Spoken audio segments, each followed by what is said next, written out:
Hi, ನಮಸ್ತೆ. ನಾನಿವತ್ತು ಅವರಿಲ್ಲದೆ ಬದುಕಿನಲ್ಲಿ ಗೆಲ್ಲಬಲ್ಲಿರ ದೀಕ್ಷಿತ್ ನಾಯರ್ ಅವರ ಹೊಸ ಪುಸ್ತಕ ಇದು. ಮೊನ್ನೆ ಇನ್ನೂ ರಿಲೀಸ್ ಆಗಿದ್ದು, ಓದ್ತಾ ಇದ್ದೆ. ಇನ್ನೂ ಆ್ಯಕ್ಚುಲಿ ಕಂಪ್ಲೀಟ್ ಆಗಿಲ್ಲ ಈ ಪುಸ್ತಕ. ಬಟ್ ಆದರೂ ನನಗೆ ವಿಡಿಯೋ ಯಾಕೆ ಮಾಡಬೇಕಂತ ಅನಿಸ್ತು ಅಂದರೆ, ಇದು ಹಾಯ್ ಬೆಂಗಳೂರು ಪತ್ರಿಕೆಯಲ್ಲಿ ಬರ್ತಿರೋ ಅಂಕಣ ಬರಹಗಳಿವು. ಇದರಲ್ಲಿ 7ನೇ ಬರಹ ಓದ್ತಾ ಇದ್ದೆ.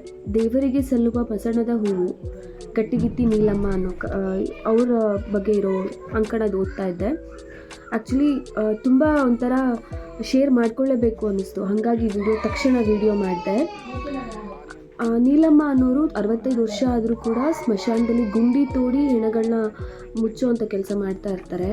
ಅವ್ರಿಗೆ ಲೇಖಕರು ಒಂದು ಕ್ವಶನ್ ಕೇಳ್ತಾರೆ, ಅಮ್ಮ, ಹೆಣಗಳಿಗೆ ಇಷ್ಟೇ ಅಡಿ ತೆಗಿಬೇಕು ಅಂತ ಹೇಗೆ ಗೊತ್ತಾಗುತ್ತೆ ನಿಮಗೆ ಅಂತ.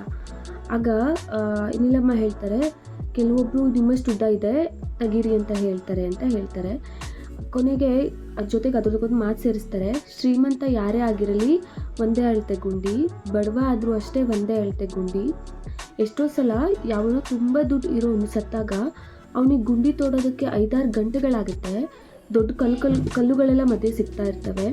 ಆದರೆ ಕೆಲವೊಂದು ಬೀದಿ ಹಣ ಬಂದಾಗ ಎಷ್ಟು ಸುಲಭವಾಗಿ ಗುಂಡಿ ತೆಗಿಬೋದು ಅಂದರೆ ಕೆಲಸ ಬೇಗ ಸಾಗುತ್ತೆ.